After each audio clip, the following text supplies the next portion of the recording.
Ofisa, ya ake yi mutumin ya ake yi ya kasuwar wallahi normal ai da kake ji da kake gani wata harka ce fa yau ma an kawo harka kai ka san ai kai ka san kullun cikin harka ina yake matsalar dai akwai F ne fa F kuma F na mene kai ai na gidan soja muka dauko yau ha ba na gidan soja ina ruwa ko ba rikice aka kawo ko burtai ne kai yazo a kawo shi ina yake a shigo da shi mana to ai ba sai mun shigo da shi ba kawai mu je ka gani shi mu je in ganshi mu je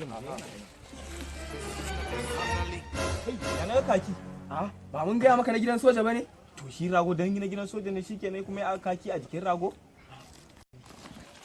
ai babu komai kai kamayya ba komai a ciki babu gayi nan kana ganin babu ya kamayya babu komai a ciki uba tume kai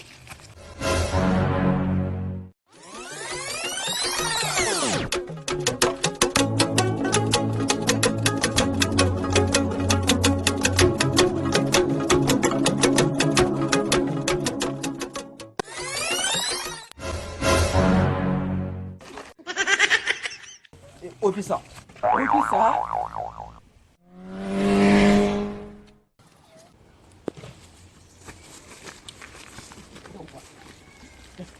Za ku ci ubanku wallahi. Awa ofisa, wallahi ofisa za ku sani yau. Za ku sani ne.